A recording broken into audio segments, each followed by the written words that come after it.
Fala, meus amigos, minhas amigas ligadas aqui no Dois Toques, a casa do futebol, para a gente falar da estreia dos brasileiros na Libertadores da América. Hoje tem jogo do Flamengo, primeiro jogo da final da Recopa Sul-Americana. Os brasileiros estrearam com derrota. E é assim, uma derrota, de certa forma, até esperada, pelos desafios geográficos, pelos fatores físicos. Outra decepcionante. Vou começar falando aqui do jogo Bahia e O'Higgins, do Chile, onde havia uma discrepância muito grande técnica, talvez a mesma discrepância ali entre Botafogo e Nacional Potosí, mas o O'Higgins ele não tinha nenhum fator que colocasse-o à frente do time do Rogério Ceni. O Bahia está bem na temporada, o Bahia estava invicto na temporada. O que está pegando no time do Bahia é isso aqui, ó. Parece que chega no momento de decisão de um torneio grande, importante, os jogadores não estão sabendo lidar com esse tipo de pressão.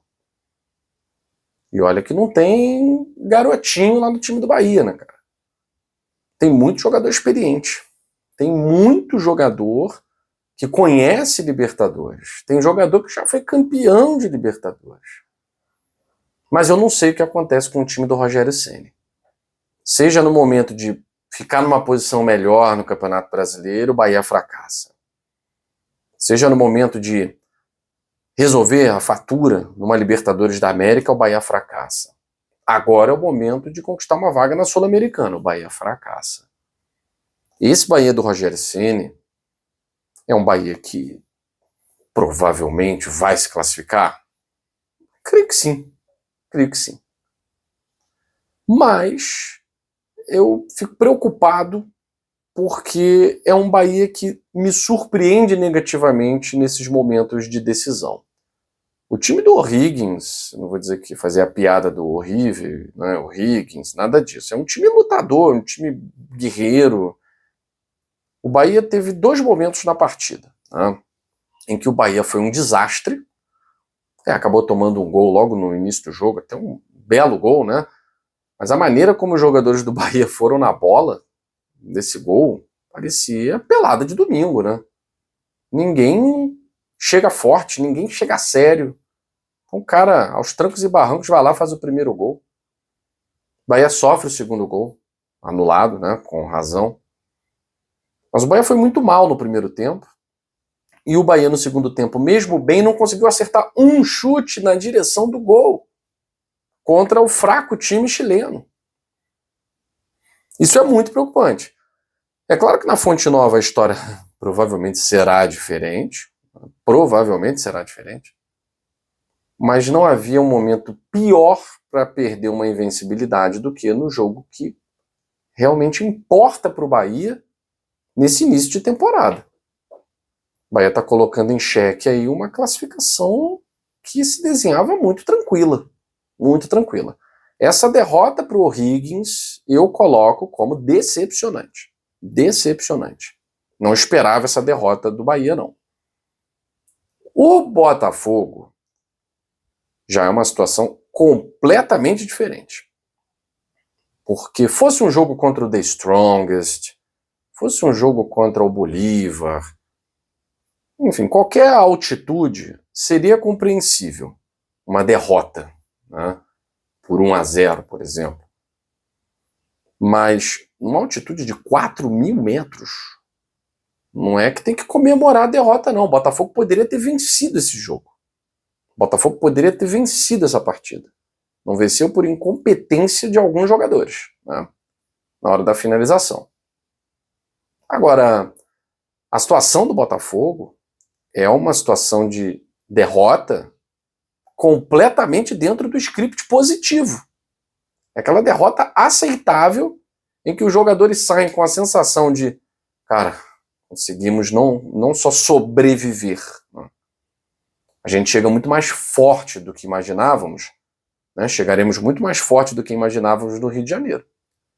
Porque a verdade é que os jogadores do Botafogo, o Rafael, que é comentarista da Cazé TV, ex-lateral do Botafogo, ele falou, a sensação era de que o bicho era mais feio do que realmente parecia ser. A sensação é de que as dificuldades seriam muito maiores. Não que não foram. Quem assistiu à partida viu alguns jogadores já no primeiro tempo completamente sem condições de dar um pique, né? Uma pausa para hidratação, ela foi preponderante para o Martin Anselmi reorganizar o Botafogo, principalmente no aspecto físico. E perder por 1-0 para o Botafogo foi uma vantagem absurda analisando os 180 minutos. Porque Libertadores da América não é perdeu o jogo, derrota. São 180 minutos. O que vale é o agregado, né? E numa situação tão adversa como essa, o Botafogo chega grandão para esse confronto contra o Nacional Potosí, e a gente viu como o time boliviano tem dificuldades básicas com a bola no pé, jogando a 4.000 metros de altitude, hein? A 4.000 metros de altitude, os caras têm dificuldades muito básicas. Não acredito que vão tentar alguma coisa diferente de se defender no estádio Newton Santos.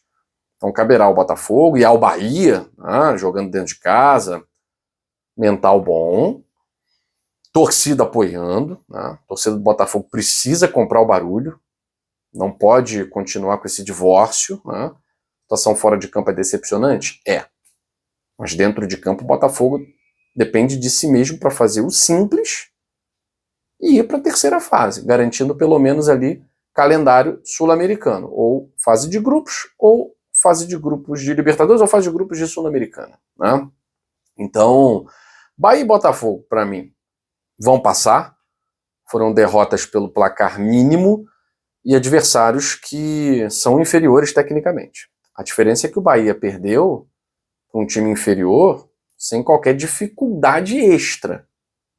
O Botafogo, numa dificuldade extra, conseguiu perder pelo placar mínimo e isso, de certa forma, não vou dizer que é surpreendente, mas isso, de certa forma, trouxe mais tranquilidade para a semana de trabalho, tá? Hoje o Flamengo começa a sua jornada na final da Recopa Sul-Americana, muito favorito também. Qualquer derrota para o Lanús eu coloco da mesma forma que fiz com o Bahia, dentro do âmbito do decepcionante, né? Apesar de o Flamengo ser favorito para virar qualquer placar no Maracanã, o time do Lanús é um time muito frágil tecnicamente, né? Passa longe de ser uma das principais equipes do futebol argentino. Mas é um time que deixa tudo dentro de campo. Se o Flamengo não tiver raça, se o Flamengo não botar o pé, o Flamengo vai perder esse jogo, tá? Tem que botar o pé. Vamos ver. A gente, é claro, ao longo do dia vai estar falando sobre esse jogo aí de Flamengo e Lanús, primeiro jogo da final da Recopa Sul-Americana em território argentino. Fico por aqui e até a próxima edição do Dois Toques, a Casa do Futebol.